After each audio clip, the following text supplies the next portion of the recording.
तो फाइनली आपने वो दो इरादे कर लिए। सामने सामने बैठे हुए लोग जो है वो नहीं, सामने बैठे हुए जो लोग हैं वो दो चीज़ों पे पक्के हैं। आवाज़ थोड़ी सी डिस्टॉर्ट करे, अभी सही है आवाज़? यहाँ सही है, थोड़ा सा तो गला भी ख़राब है ना जी। अभी सही है?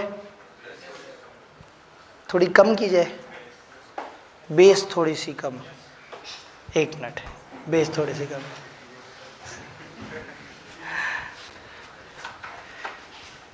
क्या इसमें कोई ऑप्शन है? इसमें बहुत टेक्निकल सी ऑप्शन है, उन्हें टेप लगाई हुई है कि मैं ख़राब ना कर दूं। माइक की सेटिंग कर लेते हैं, और कुछ गला भी बैठा हुआ है तो माइक का मसला नहीं है। एक मिनट, मेरी वैसी भी ऐसी आवाज़ आ रही है, ठीक है। तो दो बातें दो बातें दो बातें साइड पे कर देते हैं। यहाँ क्लियर है आवाज़? यहाँ क्लियर है, इधर क्लियर है। दो बातों का फैसला करना था आपने कि क्या आपने वाकई ऑडिट पढ़ना है, क्या आपने इसको कंटिन्यू करना है, और क्या आप वो ख़तरनाक लोगों की डेफिनेशन में तो नहीं आते जो FR2 पढ़े बगैर ऑडिट पढ़ना चाह रहे। शदीद मजबूरी में बहुत मुश्किल कम्बिनेशन, कोई और ऐसी पॉसिबिलिटी ना हो तो फिर अलाउड है, अदरवाइज़ बेहतर यही है कि FR2 के बगैर ऑडिट ना पढ़ा जाए। तो हमने ये तय किया था कि कल वो लोग नज़र आए जो कि वाकई ही में ऑडिट पढ़ रहे हैं और उन्होंने लाजमी पढ़ना है। सिलेबस के कितने हिस्से हैं? 4। कुछ याद है कितने कितने परसेंट की वेटेज थी? मुश्किल सवाल है। एक 20 से 25 थी, ठीक हो गया। और 15 से 20 भी था कुछ, पक्का? ठीक है। और फिर तीसरी वाली ग्रेड 35 से 45, मुझे लग रहा है थोड़ी सी और ज़्यादा थी। और लास्ट ग्रेड 10 से 15 नंबर, ठीक है। ऑडिट में टिपिकल प्रॉब्लम्स क्या हैं, क्यों ऑडिट फेल होता है? अंडरस्टैंडिंग का मसला एक, राइटिंग का मसला दूसरा, टेस्ट नहीं देते, प्रेजेंटेशन नहीं करते अपनी, ठीक है, और मजलूम पेपर है। असल मसला उसको टाइम ही नहीं मिलता, उसको उसके लेवल का रिस्पांस नहीं मिलता। ये एक भारी थ्योरी का पेपर है तो इसके साथ बाकी थ्योरी वाले पेपर्स वाला सलूक नहीं होना चाहिए। दिन में ज़्यादा से ज़्यादा कितना पढ़ना है? 2 घंटे। तो जहन में 2 घंटे रखने हैं, थोड़ा सा जल्दी फारिग हो जाए ओके, लेकिन ये एक अच्छा मैच्योर सब्जेक्ट है तो इसको टाइम चाहिए होगा।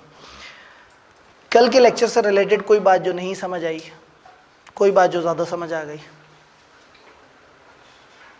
करें शुरू पढ़ाई? ठीक है जी। ऑडिट किसे कहते हैं? ऑडिट, वर्ड ऑडिट का क्या मतलब है? लफ्जी मतलब जांच पड़ताल। ऑडिट का मतलब है जांच पड़ताल। ऑडिट का मतलब है चेक करना। ऑडिट का मतलब है देखना कि चीज़ ठीक है या नहीं। आपने सुना होगा जी वो फूड अथॉरिटी ने ऑडिट किया। हम अभी अपने कैंपस को रजिस्टर करा रहे थे तो आई के अपने आके ऑडिट किया। तो ऑडिट इज समथिंग जिसमें कोई आके आपको देख के ये बताता है कि आप काम सही से कर रहे हैं या नहीं कर रहे। तो एक तफसीली डिटेल जांच पड़ताल को ऑडिट कहते हैं। ये है ऑडिट का जनरल मतलब। लेकिन ऑडिट के पेपर में जब हम आते हैं तो इधर ऑडिट से मुराद है फाइनेंशियल स्टेटमेंट्स का ऑडिट। फाइनेंशियल स्टेटमेंट्स का ऑडिट करके कोई हमें ये बताए कि वो फाइनेंशियल स्टेटमेंट ठीक बनी हुई है या नहीं बनी हुई। क्यों ज़रूरत पड़ती है ऑडिट की? क्योंकि सम टाइम ओनर्स को अपना एक नुमाइंदा चाहिए होता है जो आके उनको बताए कि चीज़ें सही चल रही हैं या नहीं चल रही। इसकी टिपिकली मैं ऐसे एग्जांपल देता हूँ कि फॉर एग्जांपल एक सेठ है, उस सेठ ने अपना सारा काम अपने बच्चे के हवाले किया, या फॉर एग्जांपल सेठ की डेथ हो गई और अचानक से बच्चे को उसका सारा बिजनेस मिल गया। वो बिज़नेस ये है कि इनकी दुकानें होती हैं, ये जूते बेचते हैं और पूरे पाकिस्तान में इनकी 500 दुकानें हैं। तो सेठ के बेटे ने जैसे ही उसको बिज़नेस मिला, उसने सोचा कि मैं कोशिश करूंगा कि मेरे साथ कोई दो नंबरी ना हो और मैं अपने बिज़नेस पे पूरा कंट्रोल रखूंगा। ब्रांचेस कितनी हैं? 500। क्या वो डेली हर ब्रांच पे जा सकता है? नहीं। क्या वो वीकली हर ब्रांच पे जा सकता है? कि वीक में प्लान कर ले? हर दिन आप एक ब्रांच भी देखें तो साल में दिन कितने होते हैं? 365। और ब्रांचें कितनी हैं? 500। तो ये तो गड़बड़ हो जाएगी। क्या करेगा वो? नुमाइंदे अपॉइंट करेगा, हर ब्रांच के मैनेजर को अपॉइंट करेगा। तो अब सारी जितनी भी ब्रांचेज हैं, हर ब्रांच को हेड कर रहा होगा एक मैनेजर जो कि उस ब्रांच को चलाएगा। तो ये उन 500 लोगों से डेली मिलता होगा? नहीं। फिर क्या करता होगा ये? मैनेजर से फिर ग्रुप बनते होंगे, हर 10 मैनेजर के ऊपर एक सीनियर मैनेजर होता होगा। तो 50 सीनियर मैनेजर्स होंगे जो 500 ब्रांचेस के मैनेजर्स को मैनेज करते होंगे। क्या ये उन 50 लोगों से मिलता होगा? तो वो 50 लोगों के ऊपर मज़ीद कुछ 5-6 ऐसे मैनेजर्स होंगे जो उन 50 लोगों को मैनेज करते होंगे। वो 4-5 लोगों से भी नहीं मिल पाता होगा, क्योंकि एक सिंध में बैठा होगा, एक बलूचिस्तान में बैठा होगा, एक पंजाब में बैठा होगा। तो बिजनेस जिसका है उस गरीब को पता ही नहीं बिजनेस में चल क्या रहा है। तो ये अपने फिर मैनेजर से कहता है कि भाई मुझे बताओ मेरे बिजनेस में क्या चल रहा है। वो कहते हैं मसले कोई नहीं, आपको फाइनेंशियल स्टेटमेंट बना के भेज देंगे।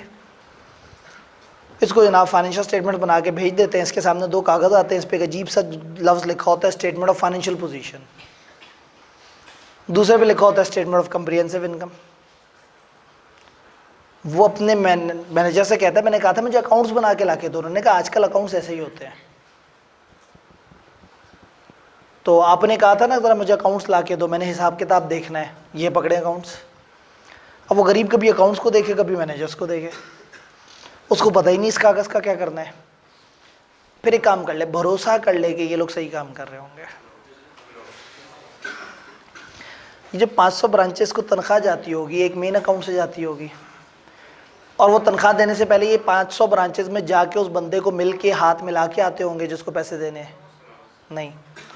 तो एक ब्रांच में 12 बंदे हैं या 13 बंदे हैं, ये कैसे पता लगेगा? हो सकता है 1 साल से ब्रांच ने कहा हो कि हमारे पास 13 बंदे हैं, और बंदे कितने हो? 12, और सारी तनख्वाह 13 बंदों की वहाँ जाती रहती हो। ये जो 500 ब्रांचेस पे जो चीज़ें रखी हुई हैं, जो जूते रखे हुए हैं, वो कहीं तो प्रोड्यूस भी होते होंगे, उसका रॉ मटेरियल भी ख़रीदा जाता होगा। तो इसका एक मैनेजर गया और बल्क में रॉ मटेरियल ख़रीदने के लिए जो है उसने एक सप्लायर से कहा कि जी हम आपसे बहुत बड़े लेवल पे माल ख़रीदेंगे, हमें डिस्काउंट चाहिए। तो पता ही लगा कि इसने 5 करोड़ का माल ख़रीदना था, और उससे इसने कहा कि जी मैं 5 करोड़ नहीं, मैं 4.5 करोड़ दूंगा, क्योंकि मैं बल्क में ख़रीद रहा हूँ। लंबी चौड़ी नेगोशिएशन हुई और तय हो गया कि ठीक है जी 4.5 करोड़ में माल ख़रीदेगा। भाई कंपनी का माल कौन ख़रीदेगा? जो ऑफिसर्स होंगे जो जाके, तो माल ख़रीदना इसके प्रोडक्शन के इंचार्ज ने या प्रोक्योरमेंट के इंचार्ज ने। माल कितने का है? 5 करोड़ का। इनको कितने का मिल रहा है? 4.5 करोड़। उस इंचार्ज ने सामने वाले बंदे से कहा कि मुझे चाहिए 4.5 करोड़ में, लेकिन रसीद पूरी चाहिए। उसने कहा तुमने रसीद का क्या करना है? उसने कहा ओनर को भेजनी है जब वो पूछे कि कितने का माल आया। तो सामने के सप्लायर ने कहा सर ये गलत है। ऐसा चलो 2 लाख तुम भी रख लेना। तो सर ये थोड़ा सा गलत है। अच्छा चलो 2.5 लाख। हाँ सर अब ये ठीक है। ऑब्वियसली ओनर तो बैठा हुआ अपने घर, उसके नीचे मैनेजर्स का एक जाल बिछा हुआ है, और उन मैनेजर्स के नीचे जाके कहीं वो लोग आ रहे हैं जिन्होंने असल में काम करना है। तो ग्राउंड रियलिटी पे क्या हो रहा है उसे नहीं पता। और जब वो अपने नीचे वालों से कहता है कि मुझे बताओ तो सही बिजनेस में क्या चल रहा है, वो कहते हैं ये अकाउंट्स पकड़ ले। अकाउंट्स उसे समझ नहीं आता, अकाउंट्स आज तक आपको समझ नहीं आए, तो वो तो फिर नॉर्मल इंसान है, आप तो अकाउंटेंट्स हैं, आप तो प्रिविलेज लोग हैं ना, आपको तो अकाउंट्स की ज़्यादा बेहतर समझ आती है। तो अब हुआ क्या कि उसने रब्ता किया, जो ओनर है वो परेशान हो गया कि अकाउंट्स में समझ नहीं आ रहे, प्रोक्योरमेंट मैनेजर पता नहीं 4.5 करोड़ का माल खरीद रहा है या 5 करोड़ का, मेरे पास रसीद 5 करोड़ की आती है, पैसे मैं 5 करोड़ देता हूँ। तो अगर महीने में एक दफ़ा 50 लाख का नुकसान हो रहा है तो साल में 6 करोड़ तो प्रोक्योरमेंट वाला खा गया। और हर ब्रांच पे औसतन एक इजाफी बंदा अगर है जो नहीं है लेकिन कागज़ पे है, तो 500 ब्रांचेस मल्टीप्लाई बाय एक बंदा मल्टीप्लाई बाय 12 महीने, तो 6000 महीने की तनख्वाह, मरी से मरी तनख्वाह क्या होगी? 30, 35, 40 हज़ार होगी। चलो 30 हज़ार लगा ले, 6000 तनख्वाहें 30,000 रुपये की। सामने अकाउंटेंट मौजूद है तो मुझे कैलकुलेशन करने की तो ज़रूरत नहीं है कितना बना। हाँ जी, 18 मिलियन, 18 मिलियन एक भाई ने जी, 180 लाख, 1 करोड़ 80 लाख। ये तो एक बड़ा छोटा सा मामला है।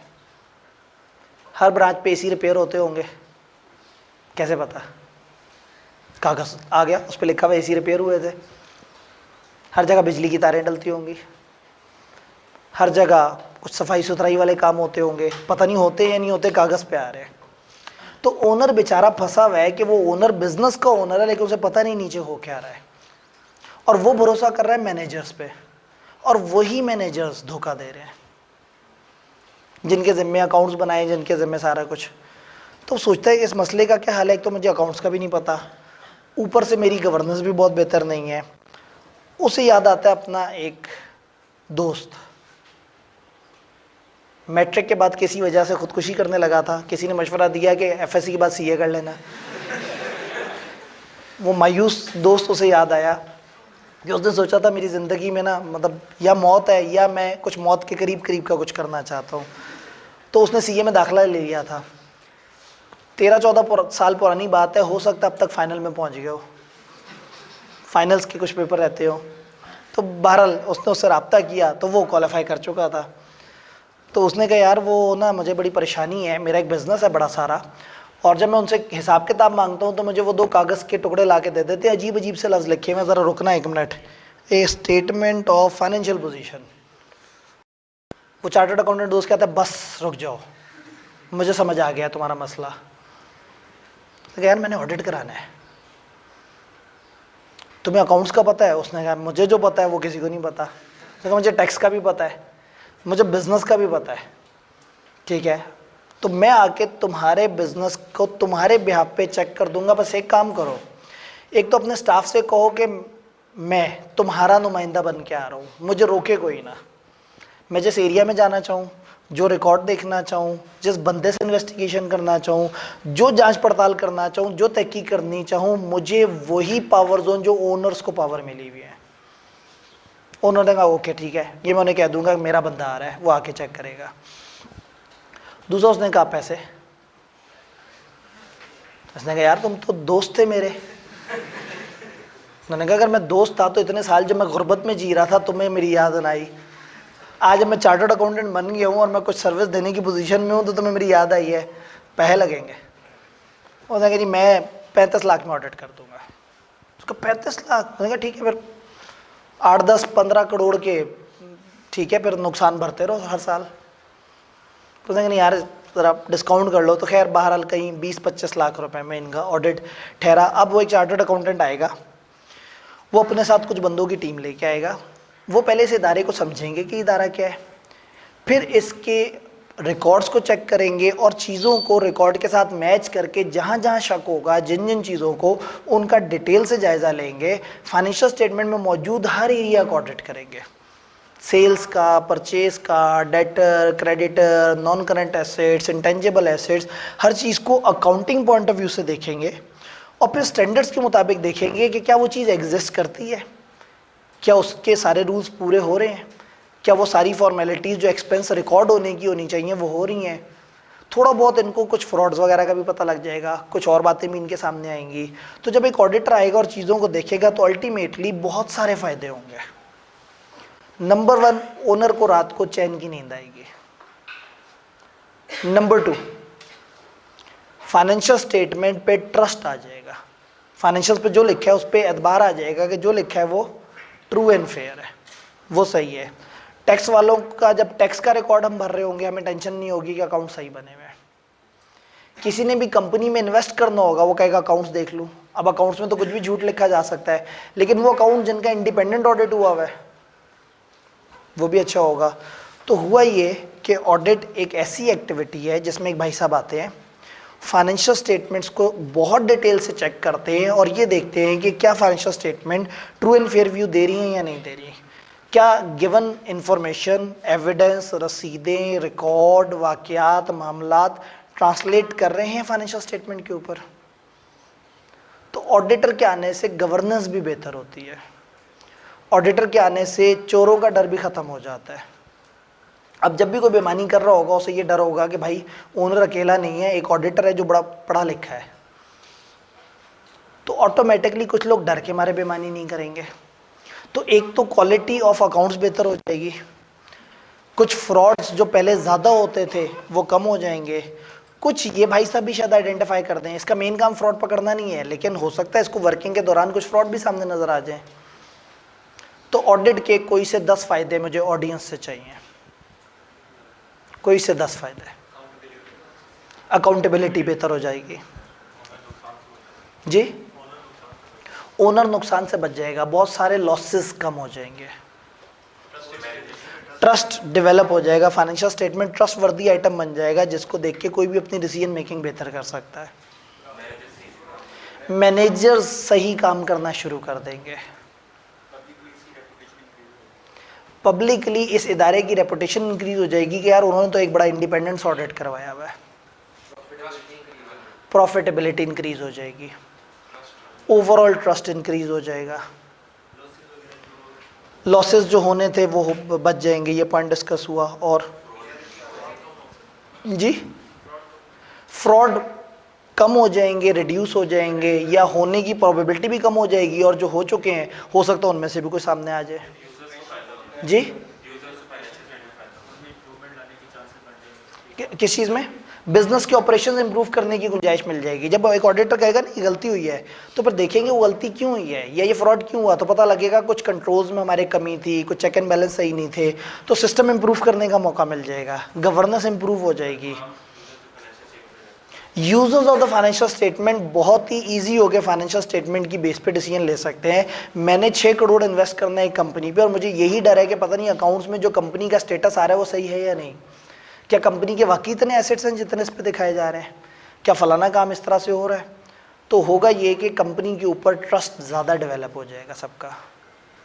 और जी लॉजिस्टिक्स और कनेक्टेड चीज़ें बेहतर हो जाएंगी, टैक्स वालों को कंपनी पे भरोसा हो जाएगा, क्लैरिटी बढ़ जाएगी, एरियाज ऑफ कंसर्न समझ आ जाएंगे, वीकनेस आइडेंटिफाई हो जाएंगी, आप ज़्यादा बेहतर तरीके से अगली दफ़ा का निज़ाम पहले से ज़्यादा बेहतर सेट कर सकते हैं। एम्प्लॉयज़ में खौफ होगा कि जी ऑडिटर आता है और वो चीज़ों को चेक करता है। ये सब पता कब पॉसिबल है? जब ऑडिटर ईमानदार हो। अगर ये गड़बड़ कर गया ना तो फिर ऐसी तबाही होनी है कि ओनर बेचारा परेशान ही रहेगा उसके साथ हुआ क्या है। जिसने आके पकड़ना था अगर वही शामिल हो गया और उसी ने कह दिया कि कुछ नहीं है सब साफ है, इससे ऑडिट फीस पकड़ ली, उनसे हिस्सा पकड़ लिया, वो अपने 50 लाख बना गया, 50 लाख फ्रॉड करने वालों से पकड़ लिया। जिनके फ्रॉड सामने आए तो ओनर को बताने के बजाय उस बंदे को जाके बता के उसे बार्गेन शुरू कर दी कि यार 48 लाख था, 2 लाख तुमने आगे सप्लायर को दिया, 48 लाख तुमने कमाया, अब बताओ इसको 50-50 करना है या कोई और अरेंजमेंट है। तो अगर ये हरकत कर दी ना तो कहानी ख़त्म। यहाँ जब कोड ऑफ एथिक्स का एक चैप्टर पढ़ेंगे तो वहाँ पे मैं इस चीज़ पे बहुत ज़ोर दूंगा कि इंटेग्रिटी हमारे लिए कितनी इंपॉर्टेंट है। लोग हम पे भरोसा करते हैं, हमारे किए हुए साइन, हमारे किए हुए ऑडिट के बाद लोग अंधाधुंध अपना करोड़ों रुपया लगा देते हैं। तो अगर हम बेईमान निकले, हमने सही काम नहीं किया, तो लोगों का सिस्टम पे से भरोसा ख़त्म हो जाएगा। तो एक चैप्टर हमें समझाने की कोशिश करेगा कि हमने इंटेग्रिटी, ईमानदारी, अच्छाई, सच्चाई, राज़गोई किस तरह से अचीव करनी है। यहाँ तक सारी बात समझ आ रही है? तो ऑडिटर बाहर का एक बंदा है, पहली बात, इदारे के अंदर से नहीं है। अंदर के किसी मैनेजर से कहेंगे तुम चेक एंड बैलेंस करो तो वो कभी भी इंडिपेंडेंट नहीं होगा। बाहर से एक बंदा आएगा, वो चीज़ों को देखेगा। कंपनी का निज़ाम कौन चला रहा था? डायरेक्टर्स, मैनेजमेंट वगैरह। तो ये जो ऑडिटर आएगा ये टेक्निकली मैनेजमेंट को ऑडिट कर रहा होगा। जो मैनेजमेंट ने काम किया होगा उसको चेक करके बताएगा कि वो ठीक बना हुआ है या नहीं बना हुआ। तो अब ऑडिट को डिफाइन करते हैं। ऑडिट एक इन्वेस्टिगेशन है जो फाइनेंशियल स्टेटमेंट्स की जाती है, जिसको देखने के बाद ऑडिटर ये बता देता है कि financial statements are giving true and fair view or not. मैंने अजीब सी बात कर दी है, ट्रू एंड फेयर, ये क्या चीज़ होती है? ट्रू और फेयर,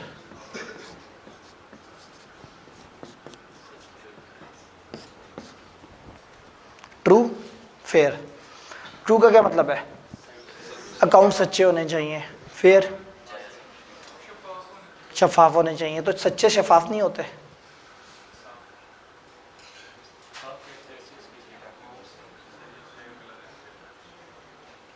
मैं अगर टाई लगाऊंगा तो भी हो सकता है मैं सच्चा आदमी हूँ, और मैं बगैर टाई के भी शायद सच्चा आदमी हूँ। तो ट्रू तो रहेगा, लेकिन बगैर टाई के शायद मैं ज़्यादा फेयर ना लगूँ। आपके ऑडिट का टीचर कुर्ते शलवार में पढ़ा रहा है, मज़ा नहीं आया। Fairness is presentation, truthness is internal thing के वो इंटेग्रिटी वाइज चीज़ कैसी है। तो फाइनेंशियल स्टेटमेंट सच्ची भी होनी चाहिए, सुथरी भी होनी चाहिए। फाइनेंशियल स्टेटमेंट में अगर 10 लाख का एक एसेट है तो 10 लाख पे नजर आना चाहिए, दैट इज ट्रू। सही जगह नजर आना चाहिए। भाई अगर इन्वेंट्री को उठा के मैं दिखा दूं एक्सपेंसेस में, कि हमने इन्वेंट्री खरीदी और मैं एक्सपेंसेस में दिखा दूं, क्लोजिंग इन्वेंट्री हमारे पास पड़ी है और मैं उसको एक्सपेंस आउट कर दूं, तो इन्वेंट्री की वैल्यू तो ट्रू है, रखी हुई गलत जगह है। इंटेंजिबल्स को उठा के मैं टेंजिबल नॉन करंट एसेट के बीच में दिखा दूं और डेप्रिसिएशन लगाना शुरू कर दूं, तो अकाउंट्स फेयर नहीं रहे। तो फेयरनेस का ताल्लुक है उसकी प्रेजेंटेशन से, और ट्रुथ का ताल्लुक है अमाउंट से या उसकी एक्यूरेसी से। तो ऑडिटर ये चेक करता है कि फाइनेंशियल स्टेटमेंट्स ट्रू और फेयर व्यू दे रही हैं या नहीं दे रही। साथ में ये भी पता लग जाता है कि कंपनी के जो स्टीवर्ड्स हैं वो सही काम कर रहे हैं या नहीं कर रहे। कौन? स्टीवर्ड्स। ये कौन लोग होते हैं? स्टीवर्ड्स। बहरी जहाज में कभी सुना है स्टीवर्ड का कॉन्सेप्ट? बहरी जहाज, केयर टेकर। एक तो कैप्टन, ओवरऑल कैप्टन होता है ना, और एक बंदा जो कि जहाज को कंट्रोल कर रहा होता है, जो पहिया चला रहा होता है, वो स्टीवर्ड होता है, जो डायरेक्शन देता है। पुराने ज़माने में जो चप्पू चलाने वाले लोग होते थे, स्टीवर्ड इदारे के वो केयर टेकर जिनके हाथ में इदारे का कंट्रोल है।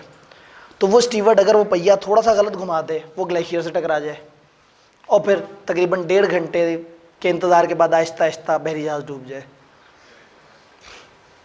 पता नहीं आप लोग पहुँचे या नहीं पहुँचे।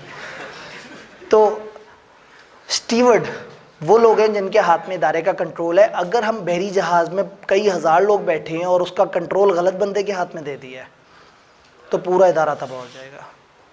स्टीवर्ड्स वो लोग हैं जो इदारे को चला रहे हैं। ऑडिट होने से स्टीवर्ड्स की क्वालिटी भी थोड़ी सी इंप्रूव हो जाती है।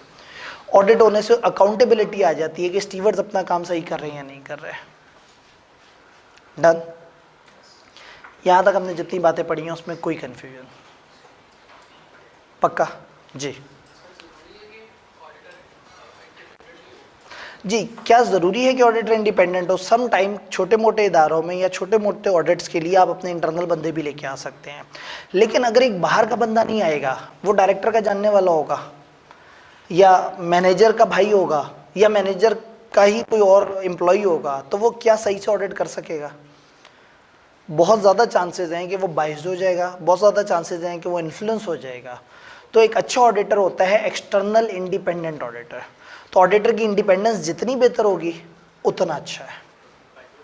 जी, इसका क्या? इसका फ़ायदा है। क्या फ़ायदा है? ज़्यादा कॉन्शियस। जब बाहर का बंदा होगा ना तो लोग उसे डरेंगे भी बहुत ज़्यादा। अपना ही बंदा ऑडिट कर रहा होगा तो उसको लोग थोड़ा सा लाइट लेंगे। तो अच्छी क्वालिटी का ऑडिट एक्सटर्नल बंदे से होगा। आप इंटरनल से भी करवा सकते हैं, लेकिन फिर वो वाली क्वालिटी नहीं मिलेगी जो हम इस पेपर में पढ़ना चाह रहे हैं। तो क्या ऑडिट का मिजाज समझ आ रहा है? तो वो अकाउंट्स देखने के बाद ये कहेगा कि accounts true and fair view दे रहे हैं। ये तो जजमेंट टू जजमेंट वेरी नहीं करेगा। ऑडिट किसी चीज़ को इंस्पेक्ट करने को कहता है ना, उसके बारे में ओपिनियन देने को कहते हैं। तो अकाउंट्स को देख के अकाउंट्स के बारे में ओपिनियन देना ये ऑडिट है। दीवार को देख के दीवार के बारे में ओपिनियन देना ये भी ऑडिट है। इस कमरे को देख के कि क्या यहाँ पे क्लास हो सकती है नहीं हो सकती, ये ओपिनियन देना ये भी ऑडिट है। ऑडिट का मतलब है किसी भी चीज़ की जांच पड़ताल जिसमें आप देख के बताएं कि ये चीज़ सही चल रही है या नहीं चल रही। तो ऐसे में फॉर एग्जांपल एक स्टूडेंट जो है उसने मुझे कहा कि सर मैंने जो है वो कमरे में पेंट किया है, आपने आके मुझे बताना है पेंट कैसा है। इस एग्जांपल से ना एक कॉन्सेप्ट समझ आ जाता है, स्लैंग एग्जांपल है, मैं अक्सर देता हूँ। मैं आके दीवार को देखा, दीवार पे पेंट हुआ था शॉकिंग पिंक, आछी गुलाबी, पता नहीं शॉकिंग पिंक का यही तर्जुमा बनता है नहीं, खवातीन शायद गाइड कर सकती हैं। शॉकिंग पिंक आछी गुलाबी सेम चीज़ है या फ़र्क है? सेम है ना, चले बचत हो गई, क्योंकि उसमें शेड्स भी इतने सारी तरह के होते हैं कि वो, तो शॉकिंग पिंक कलर हुआ हुआ दीवार पे और मैं देख के तड़प गया। मैंने कहा यार क्या की है, ये क्या रंग कर दिया है? उसने कहा कितना प्यारा लग रहा है और सर आपसे ओपिनियन चाहिए। मैंने कहा बहुत वाहियात की है, बहुत ही फजूल है, ये कोई रंग है? सोचो तो सही, क्या रंग की है? दीवार पे पिंक कलर कौन करता है? उसने कहा सर को नहीं पता, सर का ओपिनियन थोड़ा बाइस्ड हो गया है, सर ऑडिट पढ़ा पढ़ा के थोड़ा खुश्क हो गए हैं। उसने जो है वो किसी खातून को कमरे की वॉल दिखा के उससे पूछा कि बताओ ये किस तरह का कलर है? बेहतरीन, इतना प्यारा रंग, ये तो बड़ी अच्छी बात है, दीवार पर कलर ही पिंक होना चाहिए, या जामनी हो या फिरोजी हो। ये सफ़ेद कलर की दीवार क्या होती है? कि दीवार का क्या कलर है? सफ़ेद। सफ़ेद कौन सा रंग होता है? सफ़ेद तो कोई रंग ना होने को सफ़ेद कहते हैं। तो आप ये कह सकते हैं कि सफ़ेदी हुई हुई है, लेकिन उसको कलर तो देखे ना, पिंक कितना प्यारा लग रहा है। मेरे से ओपिनियन लिया, मैंने ओपिनियन दिया बहुत बुरा कलर हुआ हुआ है। खातून से ओपिनियन लिया, उसने ओपिनियन दिया बहुत अच्छा कलर हुआ हुआ है। जेंडर चेंज हुआ, ओपिनियन बदल गया। तो इसका मतलब है ऑडिटर के तो ओपिनियन उसके मिजाज के हिसाब से बदल जाते होंगे। एक ज़्यादा पढ़ा लिखा ऑडिटर देखता होगा फाइनेंशियल्स को, वो और ओपिनियन देता होगा। थोड़ा सा कम तजर्बे वाला देखता होगा, वो कुछ और ओपिनियन देता होगा। मेल ऑडिटर देखता होगा, कुछ और ओपिनियन देता होगा। भाई मैं फाइनेंशियल स्टेटमेंट्स देखूं, मुझे कोई कहे कि फाइनेंशियल स्टेटमेंट ठीक है या नहीं, तो मैं उससे कहूँ ये गाड़ी नॉन करंट एसेट में क्यों डाली हुई है, फिक्स एसेट्स में क्यों डाली हुई है? कहे क्यों, इसमें क्या मसला है? मैंने कहा गाड़ी देखो चलती फिरती रहती है, मूवेबल ऑब्जेक्ट है, करंट है उसमें, पेट्रोल से एक करंट जनरेट होता है। तो मेरा दिल करता है कि गाड़ी करंट एसेट में नज़र आनी चाहिए, लेकिन आपका दिल ऐसा नहीं करता। तो अगर मैं ओपिनियन देने गया तो मैं तो अकाउंट्स को गलत कह दूंगा, आप ओपिनियन देने जाएंगे आप अकाउंट्स को ठीक कह देंगे। तो हम दोनों का ओपिनियन सेम कैसे हो सकता है? जब सेम स्टैंडर्ड्स हो, जब सेम फ्रेमवर्क हो। इससे पहले कि मैं दीवार को देख के ओपिनियन देता, उसने कहा सर 1 मिनट रुक जाए, मुझे ऑडिट रेगुलर नहीं करवाना। कुस्तुनतुनिया के रूम डेकोरेशन के स्टैंडर्ड नंबर 3711 के मुताबिक आपने बताना है कि दीवार अच्छी पेंट हुई है या नहीं हुई। अब मुझे उस स्टैंडर्ड का पता होना चाहिए। मैंने स्टैंडर्ड पढ़ा कुस्तुनतुनिया का, वो स्टैंडर्ड नंबर फलाना, उसमें लिखा था कि अगर किसी कमरे में अगर कोई हॉल ज़रूरत से ज़्यादा बड़ा हो एवं, और उसमें एक बोर सब्जेक्ट पढ़ाने की कोशिश की जा रही हो, तो कम से कम एक दीवार पे कोई खिलता हुआ रंग, जैसे कि 3 रंग उन्होंने बताए जिनमें से एक शॉकिंग पिंक था, होना चाहिए। मेरे नज़रिए में दीवार बुरी है, लेकिन मैंने अपनी ज़ाती राय नहीं देनी। अब मैं बाउंड हो गया, उसने एक फ्रेमवर्क मेरे सामने रख दिया, उसने कहा बताएं मेरी दीवार उन स्टैंडर्ड्स के मुताबिक कैसी बनी हुई है। अब मेरा दिल जितना मर्जी ख़राब हो रहा है, मैं कहूँगा ये दीवार तुम्हारे इन स्टैंडर्ड्स के मुताबिक ट्रू एंड फेयर व्यू दे रही है। तो मेरा ओपिनियन, आपका ओपिनियन, ऑस्ट्रेलियन बंदे का ओपिनियन, अफ्रीकन बंदे का ओपिनियन फ़र्क नहीं होना चाहिए। हम सबको एक फ्रेमवर्क फॉलो करना होगा।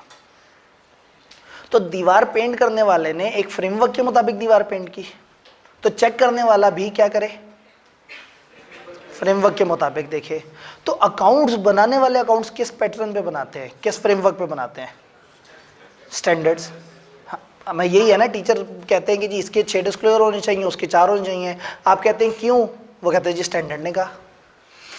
तो अकाउंट्स बनाने वाले स्टैंडर्ड के मुताबिक अकाउंट्स बनाएं, और हम ऑडिटर स्टैंडर्ड के मुताबिक चेक करके बताएं कि क्या उन्होंने अपने अकाउंट्स सही से बनाए या नहीं बनाए।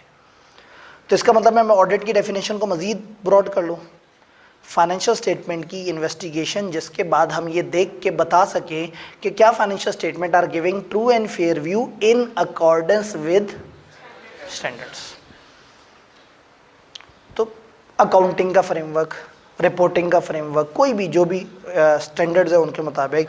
तो अब हमें समझ आ गया कि ऑडिट एक ऐसी एक्टिविटी है जिसमें एक बंदा आके अकाउंट्स को देखता है और देखने के बाद बताता है कि क्या वो accounts true and fair view दे रहे हैं या नहीं दे रहे इन अकॉर्डेंस विद फलाना फ्रेमवर्क। देखते हैं जी, हल्का हल्का सा देखने की कोशिश करते हैं। आज आपके पास हैंडआउट्स नहीं है, क्योंकि आज आपको जाते हुए किताब मिल जाएगी, ठीक है जी। बजाय इसके कि क्लास में शोर शराबा होता, डिस्टर्बेंस होती, मुझे जो बताया गया है अल्लाह करे वो वैलिड भी हो। जब आप बाहर निकल रहे होंगे तो वहाँ एक दो नुमाइंदे बैठे होंगे जिनको आप अपना CRN बताते जाएंगे, वो CRN वगैरह अपने पास रिकॉर्ड करके अपनी लिस्ट में टिक लगा के आपको किताब देते चले जाएंगे। तो आपके पास घर जाने से पहले किताब मौजूद होगी। ऑडिट में बस आई के अपने जब हमें ये बता दिया कि कोई चीज़ नहीं आई तो हमारी ज़िंदगी बड़ी आसान हो गई। तो ज़्यादा से ज़्यादा आपकी किताब एक पास पेपर शॉर्ट होगी, यानी उसमें 2009 से लेके अब तक की सारी अटैम्प्ट के आ रहे होंगे, लेकिन एक अटैम्प्ट मिस हो जाएगी। तो मेरे ख्याल में एक अटैम्प्ट आउट ऑफ 23-24 अटैम्प्ट शायद आप लोगों को इतना बुरा ना लगे, क्योंकि उस एक अटैम्प्ट के इंतज़ार का मतलब है 2-2.5 हफ्ते का गैप। वो मुझे तो थोड़ा सा ज़्यादा तकलीफ दे लग रहा है। तो वो आप लोगों को आज किताब मिल जाएगी इंशाल्लाह ताला। अल्लाह करे कि जो मैनेजमेंट है वो भी जो है वो उसी तरह से वो करे। जैसे मैंने कहा ना, एक ओनर है, एक मैनेजमेंट होती है। तो वो मैनेजमेंट जो है वो ओनर को धोखा दे सकती है, तो ओनर ऑडिटर को लेके आता है। तो आप लोग मेरे ऑडिटर्स हैं, आप लोगों ने ऑडिट करके बताना है कि क्या आप लोगों को किताब मिली या नहीं मिली। ये सारी बात समझ आ रही है? Meaning of audit, definition and objective of audit. सबसे पहले अब हम आगे वाली लाइट्स बंद कर सकते हैं, लेकिन यहाँ एक ऐसा बटन है जिससे प्रोजेक्टर भी बंद हो जाता है। इंतज़ामिया को शायद पता है कि आपको कुछ नीचे वाली लाइन का पहला बटन से ये आगे वाली लाइट्स बंद होती है। ओए अच्छा ये आगे वाली लाइट्स जो है ना, इनका एक बटन है। नहीं नहीं,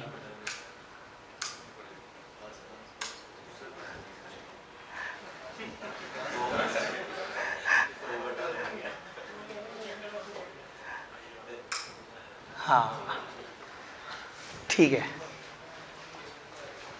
जब भी भूत पीछे पड़ा हुआ हो ना और हाथ में बहुत सारी चाबियाँ और एक ताला हो, तो सबसे आखिरी वाली चाबी जो है वो ताले में लगनी होती है। ये मतलब फिल्मों में नॉर्मली, डरावनी फिल्मों में, कि भूत पीछे पड़ा हुआ है तो चाबियाँ जितनी भी हैं ना उस टाइम पे हमेशा सबसे आखिरी वाली चाबी लगनी है। तो वो सारे बटन हमने बंद प्लस करके देखे, तो आखिरी तजर्बा हमारा कामयाब हुआ। ऑडिट की मीनिंग सादा सी बच्चों वाली definition, audit official examination of accounts of entity by an auditor है। Official examination of accounts of entity by, तो अगर आपको कैफ 7 या उससे पीछे का कोई बच्चा पूछे ऑडिट क्या होता है, तो आपने उसको सादा डेफिनेशन बता देनी है, बच्चों वाली डेफिनेशन। यार वो एक ऑफिशियल सा एग्जामिनेशन होता है अकाउंट्स का एक एंटिटी का बाय ऑडिटर। ये एंटिटी क्या चीज़ होती है? कोई भी इदारा जिसके अकाउंट्स बनाए जाते हैं वो एक एंटिटी है। तो एंटिटी का ऑडिट करता है ऑडिटर, ऑफिशियल एग्जामिनेशन। थोड़ा सा मजीद गहराई में उतरे, मेन ऑब्जेक्टिव ऑडिट का क्या है? एनेबल एन ऑडिटर, एक ऑडिटर को इस काबिल कर दिया जाए। किस काबिल कर दिया जाए? कहाँ गया? टू कन्वे एन ओपिनियन, कि वो एक ओपिनियन दे सके। ऑडिट का मेन ऑब्जेक्टिव ये है कि एक ऑडिटर को इस काबिल कर दिया जाए कि वो एक ओपिनियन दे सके। क्या ओपिनियन दे सके? एज टू वेदर, क्या ऐसा है, कैसा कि financial statement of an entity are prepared according to applicable financial reporting framework, जो भी उसका फाइनेंशियल रिपोर्टिंग फ्रेमवर्क है, जो भी उसके स्टैंडर्ड है, आपको पता ना छोटी एंटिटीज़ के अलग स्टैंडर्ड, बड़ी एंटिटीज़ के अलग, लिस्टेड को अलग फ्रेमवर्क फॉलो करना है बाकियों को। तो उस एंटिटी का जो भी एप्लीकेबल फाइनेंशियल रिपोर्टिंग फ्रेमवर्क है उसके मुताबिक क्या चीज़ें सही बनी हुई हैं या नहीं बनी हुई। क्या ये बात समझ आई? तो ऑडिटर एक शख्स है जिसने एक ओपिनियन देनी है कि क्या ऐसा है या नहीं कि फाइनेंशियल स्टेटमेंट किसी एंटिटी के are presented according to applicable financial reporting framework. ज़्यादा मुश्किल बात तो नहीं हुई। स्टैट्यूटरी ऑडिट के फ़ायदे क्या हैं? क्रेडिबिलिटी बढ़ जाती है, मैनेजमेंट कंफर्म हो जाती है कि उन्होंने अपनी स्टैट्यूटरी ड्यूटी सही से अदा की हैं। इवन जो उनकी नॉन स्टैट्यूटरी ड्यूटीज़ हैं, जो अच्छी गवर्नेंस, सही से काम करना, एक तो है ना लीगल ड्यूटीज़ कि आपने लॉ वगैरह फॉलो किए हैं, एक ये है कि आपने अपनी मैनेजमेंट की जिम्मेदारियाँ, इंतज़ामी जिम्मेदारियाँ वो सही से अदा की हैं। इंटरनल कंट्रोल्स की इफेक्टिवनेस पे फीडबैक मिल जाता है। ये क्या होता है इंटरनल कंट्रोल्स? इंटरनल कंट्रोल्स क्या होता है?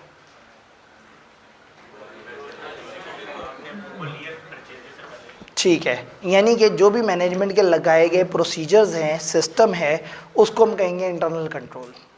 इंटरनल कंट्रोल जो किसी इदारे को चलाने के लिए ज़रूरी है कि सारी चीज़ें अप्रूवल से हो रही हैं नहीं हो रही, फ़लाना काम हो रहा है या नहीं हो रहा। फॉर एग्जांपल एक इदारे को क्या कंट्रोल्स रखने चाहिए? चले आप लोग स्टूडेंट आप ही से पूछ लेते हैं। इदारे का एक बहुत बड़ा रिस्क ये है कि बच्चे आएँ क्लास लेके चले और पैसे ना दें, तो फिर इदारे को कुछ चेक एंड बैलेंस रखने होंगे। इन चेक एंड बैलेंस को कंट्रोल्स कहेंगे। कंट्रोल्स के ऊपर हम 2 चैप्टर पढ़ रहे होंगे इंशाल्लाह। तो इदारे के कंट्रोल्स की इफेक्टिवनेस पता लग जाती है कि वो कंट्रोल सही काम कर रहे हैं या नहीं कर रहे हैं, और जहाँ कमज़ोरी होती है वो रिकमेंड कर देता है कि यहाँ ऐसे ऐसे कर सकते हैं। मैनेजमेंट को हेल्प मिलेगी कि वो रिस्क कम कर दें और चीज़ों को थोड़ा सा बेहतर तरीके से चला लें। तो क्या ऑडिट के फ़ायदे समझ आ रहे हैं? ये जेनेरिक फ़ायदे हैं, आज के लेक्चर में घर जाके कुछ याद नहीं करना, कुछ नहीं, ऐसी कोई चीज़ नहीं है जो जहन में रखनी है। ये एक ओवरऑल ऑडिट को हम समझ रहे हैं। ऑल्दो आपने घर जाके 3-4 सफ़े पढ़ने होंगे, लेकिन मतलब हमने बस सिर्फ पढ़ना है। आज के दिन जहन में कोई बहुत ज़्यादा बड़ी चीज़ नहीं रखनी। ट्रू एंड फेयर पे हमने बात की, स्टीवर्डशिप पे बात की। मेटीरियलिटी क्या होती है? कोई ऐसी चीज़, इस लेवल की, इस अमाउंट की चीज़ जो यूज़र के लिए इम्पॉर्टेंट है, जिस पे यूज़र डिसीजन ले रहा है। तो यूज़र तो हर चीज़ पे डिसीजन ले रहा है, तो मेटीरियलिटी क्या है? ऐसी अमाउंट जिसके प्लस माइनस होने से उसका डिसीजन इम्पैक्ट ना हो। ठीक है, बहुत ज़्यादा सिग्निफिकेंट अगर कोई चीज़ नहीं है तो हम कहेंगे वो मटेरियल चीज़ है। कितने रुपए को मटेरियल कहते हैं? डिपेंड करता है ऑर्गेनाइजेशन पे। मैं नॉर्मली कहता हूँ कि महीने के स्टार्ट में एक स्टूडेंट गया एक जूस वाले के पास, उसको कहा कि मिल्क शेक देना। उसने कहा जी 200 का गिलास है। उसने फ़ौरन से अपने साथ वाले दोस्त से कहा लोग एवं ही कहते हैं महंगाई बहुत है, देखो सिर्फ 200 रुपये में आज भी फ्रेश आपको मैंगो का मिल्क शेक मिल जाता है। महीने की 28 तारीख को जाता है, पॉकेट मनी ख़त्म हो चुकी हुई है। अगर हॉस्टलाइड है तो अब आखिरी उधार वाले दिन आ गए हैं, जिसमें बस इतना पैसे जेब में रखे हैं कि बस का किराया निकल आए घर जाने का, फिर घर जाके मज़ीद पैसे लेके आने हैं। आज गया उसी दुकानदार के पास, कितने का मिल्क शेक? उसने कहा 200। उसने कहा देखो चोर बाजारी मचाई हुई है इन्होंने, 2 नंबर लोग हैं, इतना महंगा मिल्क शेक, ये कौम ही एक दूसरे को लूट रही है, इस कौम का कुछ नहीं होना। ये 200 रुपये एक ही इंसान की ज़िंदगी में 28 दिन के फासले से कभी मटेरियल और कभी मटेरियल है। तो मटेरियलिटी कोई एब्सोल्यूट चीज़ नहीं है, मटेरियलिटी सिचुएशन के हिसाब से मैटर करती है। कभी कभी बहुत बड़ी अमाउंट भी मटेरियल हो जाती है, कभी कभी छोटी अमाउंट भी जो है वो इस तरह से। तो फॉर एग्ज़ाम्पल एक दिन यहाँ इस कमरे में काम चल रहा था, तो उस दिन हमारा 6.5 लाख सिर्फ खर्चा हुआ। अब ये सिर्फ मैं इसलिए ईजीली कह पा रहा हूँ कि उस वक्त मटेरियलिटी कहीं और पहुँची हुई थी। और किसी आम दिन 15,000 से ऊपर का खर्चा भी हो तो देखते हैं भाई ये क्या हुआ, क्यों इतना पैसे कैसे लग गए, फलाना फलाना। क्योंकि जब आप एक बड़े काम में देख रहे हैं तो वही चीज़ की मटेरियलिटी डिफरेंट हो जाती है। एक कंपनी की मैं एग्जांपल देता हूँ, उसके अकाउंट्स में मुझे 233 मिलियन का एक एरर मिला, 233 मिलियन का। और मेरे मैनेजर ने कहा कि इसको इमैटेरियल एरर्स की लिस्ट में डाल दो। अब ये इतनी लुट तो नहीं ना मची हुई कि 233 मिलियन इमैटेरियल हो जाए, या हो सकती है? हो सकती है। और मुझे हजम नहीं हुई थी, मतलब उन्होंने कहा ये इमैटेरियल लिस्ट में डाल दो, तो मैंने कहा सर 233 मिलियन। उन्होंने कहा हाँ तभी तो कह रहा हूँ। मैंने कहा 233 मिलियन। मैं कहा शायद उन्हें 1000 सुनाई दे रहा है। उन्होंने कहा हाँ हाँ तभी तो कह रहे हो इमैटेरियल में डाल दो। फिर मैंने कहा 23 करोड़। मैं कहा शायद इसको ज़रा मतलब उर्दू में समझ आ जाए मैनेजर को। उसने कहा हाँ समझ लिया है, 23 करोड़ 233 मिलियन डाल दो इमैटेरियल में। मेरे चेहरे पे क्वेश्चन मार्क बना हुआ बड़ा सारा कि मतलब इतनी लुट नहीं मची हुई कि 233 को उठा के मैं इमैटेरियल में डाल दूं। तो उसने कहा तुमने इसके अकाउंट देखे हैं पूरे? मैंने कहा पूरे नहीं देखे, लेकिन मुझे इतना ज़रूर पता है कि 233 बहुत बड़ी अमाउंट होती है, 233 मिलियन। उसने कहा अच्छा चलो ठीक है, ज़रा इसकी फ़लाना फ़ाइल निकालो। बॉक्स फाइल हुआ करती थी, बॉक्स फाइल निकाली। तो उसने कहा ज़रा इन्वेस्टमेंट का एरिया निकालो। इन्वेस्टमेंट का एरिया निकाला। इन्वेस्टमेंट उस कंपनी ने की हुई थी कोई तकरीबन 150 तरह की। उसमें से उसने कहा अपनी पसंद से कोई एक नाम चूज़ कर लो।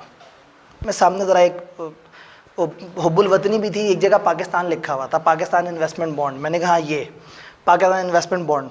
उसने कहा अच्छा इसके रिकॉर्ड में जाओ। उधर लिंक लगा हुआ था, वो वाला पेज खोला तो वहाँ पे उसकी पूरे साल की वो आ रही थी। उसने कहा 1 महीने का इंटरेस्ट बताओ। 8 बिलियन था। उस कंपनी की 150 की हुई इन्वेस्टमेंट में से एक इन्वेस्टमेंट की 1 महीने का रिटर्न 8 बिलियन था। मैंने अपने 233 मिलियन को इमैटेरियल एरर्स की लिस्ट में डाल दिया। तो सम टाइम इतनी बड़ी अमाउंट भी इमैटेरियल हो जाती है। तो ये डिपेंड करता है, ऑडिटर ने इस चीज़ को समझना है कि मटेरियलिटी कोई स्टैंडर्ड चीज़ नहीं है, ये एंटिटी टू एंटिटी वेरी करेगी, सिचुएशन टू सिचुएशन वेरी करेगी। तो मटेरियलिटी इज़ दैट अमाउंट जिससे ऊपर की जो चीज़ है वो यूज़र्स के डिसीजंस को इम्पेक्ट करे। तो उस इदारे के फाइनेंशियल्स को देखते हुए 500-600 मिलियन की चीज़ प्लस माइनस हो रही है, लोग इग्नोर कर देंगे। लेकिन शायद एक दरमियाने साइज की कंपनी में 10 लाख भी मटेरियल हो जाए। डन। तो मटेरियलिटी पे वही डिस्कशन है जो हमारी पहले हुई हुई है। ऑडिट पॉइंट ऑफ व्यू से इससे आगे चल के हम ये डिस्कशन इंशाल्लाह कर रहे होंगे। अब यहाँ पे एक वर्ड इंट्रोड्यूस कराना है जो हमारे ऑडिट में जगह जगह इस्तेमाल होगा, compound word, those charge with governance. Audit किसका होना है? एंटिटी का। मैंने ये नहीं कहा कंपनी का होना है, किसका होना है? कोई सी मुझे 10 एंटिटीज़ के नाम गिनवाते हैं। शौकत खानम एक एंटिटी है, इन्होंने कहा।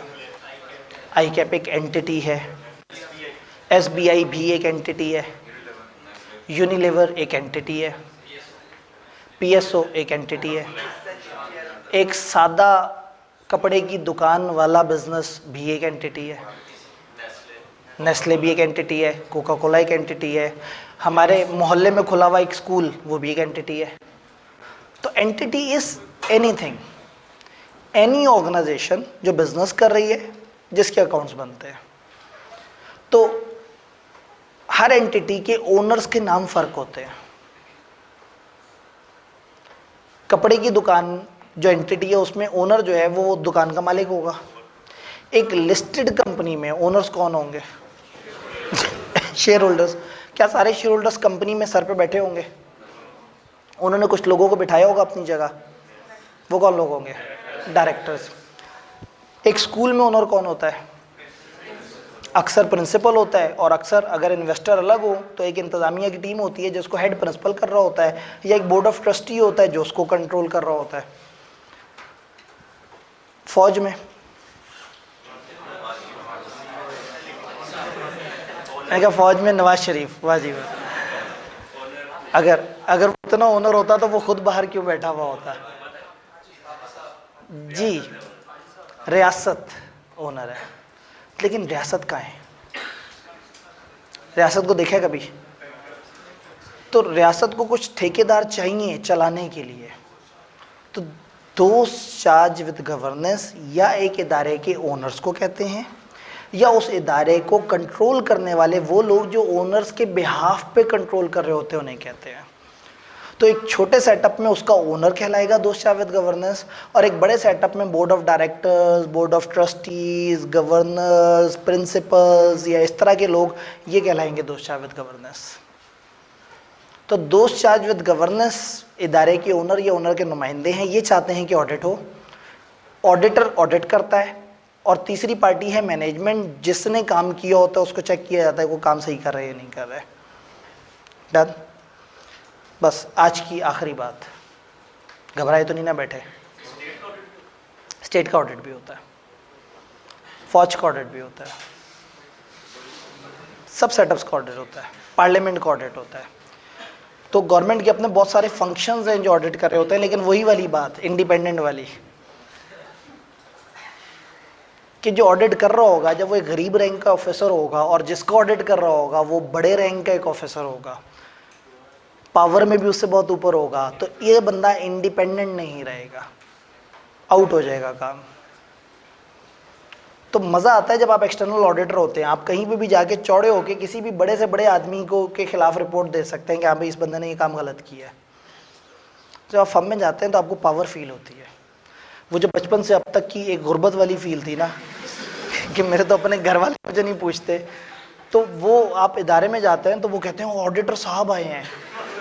आपको ज़िंदगी में पहली दफ़ा साहब कह के जो पुकारता है वो आपका क्लाइंट होता है, आपको इज्जत से बिठाते हैं, आपकी रिस्पेक्ट करते हैं, क्योंकि उन्हें पता है कि ओनर की तरफ से आए हैं। टेक्निकली आप ओनर के नुमाइंदे हैं, तो आपको फाइनली इज्जत मिल जाती है। डेफिनेशन में एक लफ्ज़ आया और आप में से किसी ने उस पर एतराज़ नहीं किया। वो डेफिनेशन ये था कि ऑडिटर इस काबिल हो जाता है कि वो ओपिनियन दे सके। ओपिनियन का मतलब क्या होता है? राय। मतलब 25 लाख रुपए लें, 3-4 महीने उनके स्टाफ को तंग करें और जाते हुए कि हाँ मेरे ख्याल में ठीक लग रहा है, वो तो मारेंगे हमें पकड़ के। तो हमें तो कसम खा के कहना चाहिए कि सब कुछ परफेक्ट है, कहना चाहिए। हम ओपिनियन क्यों देते हैं, कंक्लूजन क्यों नहीं देते? चूँकि हम हर चीज़ चेक नहीं कर सकते, हम एब्सोल्यूट एश्योरेंस नहीं दे सकते, यकीन कामिल की मंजिल पे तो नहीं पहुंच सकते ना, कभी भी नहीं पहुंच सकते। एक स्टूडेंट मुझे आके कहे कि सर देखिए मैं ऑडिट पढ़ रहा हूँ, मैं सारी क्लासें भी अटेंड करता हूँ, मेरे सारे टेस्ट में भी टॉप है, मैंने किताब 5 दफ़ा लिखी हुई भी है, मैं बच्चा भी बड़ा अच्छा हूँ, आज तक फेल भी कभी नहीं हुआ, मुझे बस लिख के दे दे, मैं आईकैप का पेपर दूंगा और मेरा पास होगा। तो मैं नहीं लिख के दे सकता। पेपर से पिछली रात वो बीमार हो जाए तो ये सारे वेरिएबल फारिग हो गए। पेपर वाले दिन उसको नींद आ जाए, सब कुछ साइड पे हो गया। उस दिन वो प्रेशर ले जाए, सब साइड पे हो गया। तो एब्सोल्यूट एश्योरेंस तो कोई भी नहीं दे सकता कभी भी। 100% फैक्टर्स तो किसी के कंट्रोल में नहीं है। तो एक तो ऑडिटर एब्सोल्यूट एश्योरेंस नहीं दे सकता, और कोई वजह जिसकी वजह से वो ओपिनियन देता है, कंक्लूजन नहीं देता। सैंपल बेसिस पे ऑडिट होता है। 500 ब्रांचेस में मौजूद 600-700 अकाउंटेंट्स ने 365 दिन तक जो एंट्रियां की हैं हमने उसको चेक करना है, और हम 5-6 बंदे हैं। बहुत बड़ी टीम होगी, 10-12 बंदों की टीम हो जाएगी। इतने सारे लोग इतने बड़े डाटा का 100% ऑडिट नहीं कर सकते, तो फिर ये क्या करते हैं? सैंपल पे काम करते हैं। तो जब सैंपल पे काम करेंगे तो क्या ये 100% कॉन्फिडेंस से कह सकते हैं कि हर चीज़ परफेक्ट है? नहीं कह सकते। क्लियर जी? अब सवाल ये कि क्या ये भी एस्टिमेट की बेस पे होता है? देखिए हमने चेक किसको करना है? फाइनेंशियल्स को, वो भी तो एस्टिमेट है भाई। फाइनेंशियल में उन्होंने कहा ये एसी 10 साल चलेगा, अगर 10 साल 4 दिन चल गया तो, अगर ये तीसरे साल फारिग हो गया तो। मैनेजमेंट ने कहा 3% बैड डेट्स होंगे। हमने कहा क्यों? उन्होंने कहा हर दफ़ा तकरीबन इसके आसपास होते ही, हमारा अंदाज़ा है। जब उनके अपने अकाउंट्स अंदाजों पे बने हुए हैं तो मैं कैसे एब्सोल्यूट ओपिनियन दे दूं?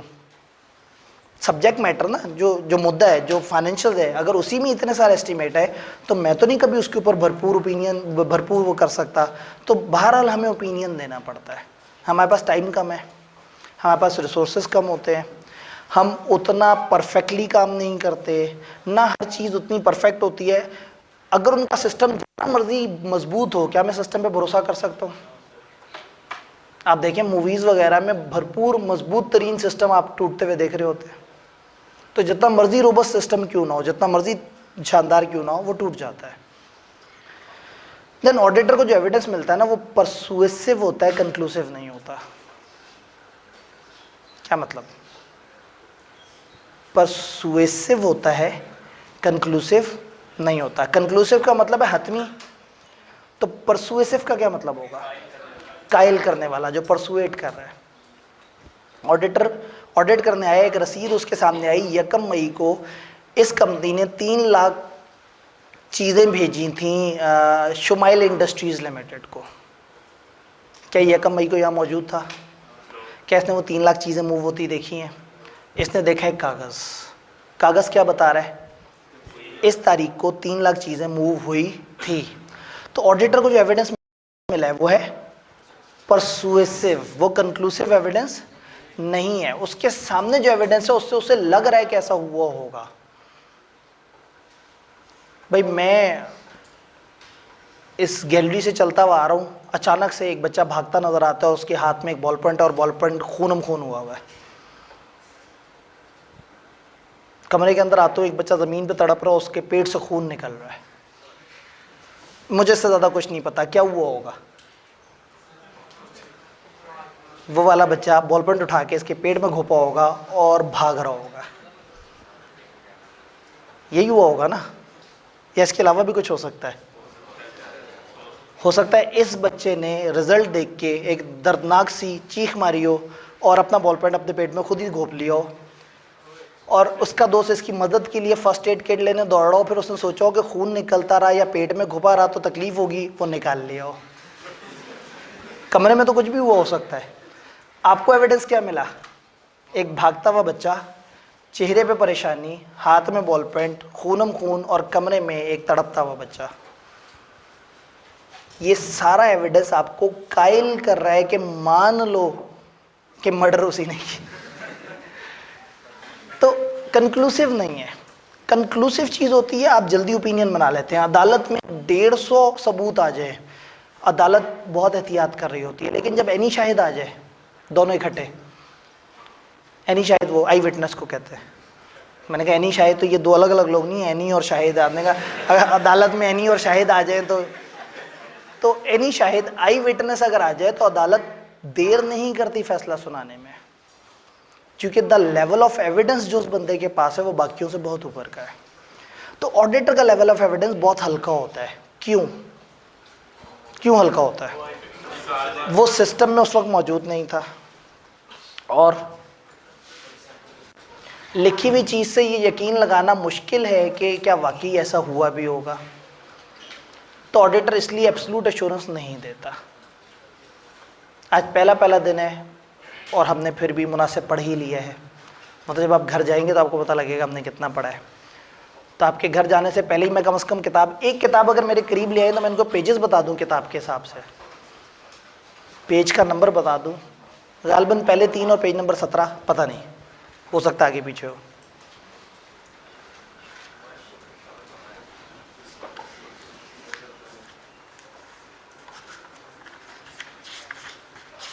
क्योंकि जब आप निकल चुके होंगे तो आप सुन नहीं पाएंगे मुझे। ठीक हो गया। जब आप घर जाएंगे तो आप पहला सफ़ा पूरा पढ़ेंगे, दूसरा सफ़ा आखिरी एक हेडिंग आ रही है एंड के करीब, यहाँ उसको छोड़ देंगे फ़िलहाल। फिर आप आएंगे इस चैप्टर के आखिरी पेज पे, पेज नंबर 15, लास्ट पेज। उस पे advantages and limitation of audit का एक टॉपिक है, आप उसे देखेंगे। ये किताब मैं वापस कर देता हूँ, इनकी गिनतियाँ उठ ना हो जाए। जी भाई, ये किताब आपकी हुई।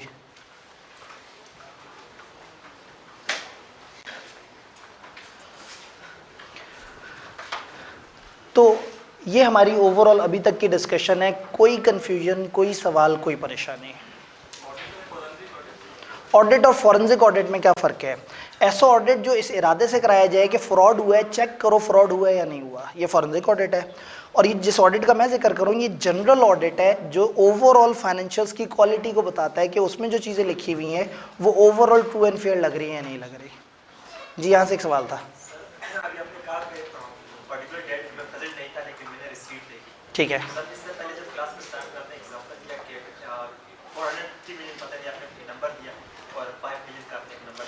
बिल्कुल ऐसे ही, बिल्कुल उसने रसीद। अब इसका मतलब ये है कि अब सिर्फ रसीद काफ़ी नहीं होगी, इंटेंशंस भी देखनी होगी, फिर एनालिटिक्स भी लगाने होंगे कि मार्केट में अगर इतना बड़ा ऑर्डर दिया जाए तो कितने में बार्गेन होती है, फिर पूछा जाएगा कि उतने में बार्गेन क्यों नहीं हुई और किसने अप्रूव किया था इस महंगी बार परचेस को, तो फिर ऑडिटर वो सारे प्रोसीजर लगाता है जी। दूसरी पार्टी से भी पूछ सकते हैं अगर वो साथ मिली भी ना हो, तो हम एहतियातन उनसे खत तो वो कर लेंगे, लेकिन जाहिर है इतनी तो इसने सेटिंग की होगी कि अगले बंदे को भी पहले से बताया हुआ होगा, तो फिर आपको कई सोर्सेज से एविडेंस लेना पड़ेगा। ये तो अभी आगे की बात है कि हम चीज़ों को वेरीफाई कैसे करेंगे, अभी तो हम एक ओवरऑल ऑडिट को समझने की कोशिश करें ना कि ऑडिट है क्या। ये फ्रेमवर्क कौन सा फॉलो करना होता है, ये एप्लीकेबल फाइनेंशियल रिपोर्टिंग फ्रेमवर्क जो हमने कहा, ये कौन बताएगा? आप लोग कह रहे हैं कि आईएएस फॉलो करेंगे, आईएफआरएस, क्योंकि आप पाकिस्तान में बैठे हैं, आप यहाँ पे वही वाले पढ़ रहे हैं, तो हो सकता है किसी और मुल्क में कुछ और हो, तो SECP, government, state bank of Pakistan कई दफ़ा ये बताएंगे कि कंपनियों ने कौन सा कानून फॉलो करना है, कौन सा फ्रेमवर्क फॉलो करना है। तो फ्रेमवर्क कई दफ़ा लॉ बताता है, लॉ ना बताए तो हम देखते हैं हमारे दायरे को सूट कौन सा करता है। अगर नॉट फॉर प्रॉफिट इदारा हो और वो प्रॉफिट मेकिंग इदारे वाला फ्रेमवर्क फॉलो करे तो अच्छी बात नहीं है। स्मॉल एंड मीडियम एंटरप्राइज है और वो फॉलो करे फुल लार्ज एंटिटीज़ के स्टैंडर्ड्स। अब पता नहीं है FR2 में आपको कितनी अंडरस्टैंडिंग है, यानी फोर्थ स्केजुअल के बजाय फिफ्थ फॉलो कर लें या फिफ्थ के बजाय फोर्थ, तो फ़र्क पड़ जाता है। चलें, जो लोग पढ़ेंगे तो उसमें आगे आप देखेंगे कि दो तरह की कंपनियों के लिए अलग अलग फॉर्मेट होते हैं, अलग अलग डिस्क्लोजर रिक्वायरमेंट होती है। तो क्या ऑडिट समझ आ रहा है? दोस्त चार्ज विद गवर्नेंस कौन है वो समझ आ रहे हैं? मैनेजमेंट कौन है वो समझ आई? ऑडिटर करता क्या वो समझ आया? ट्रू एंड फेयर, स्टीवर्डशिप, ये सारी चीज़ें समझ आई।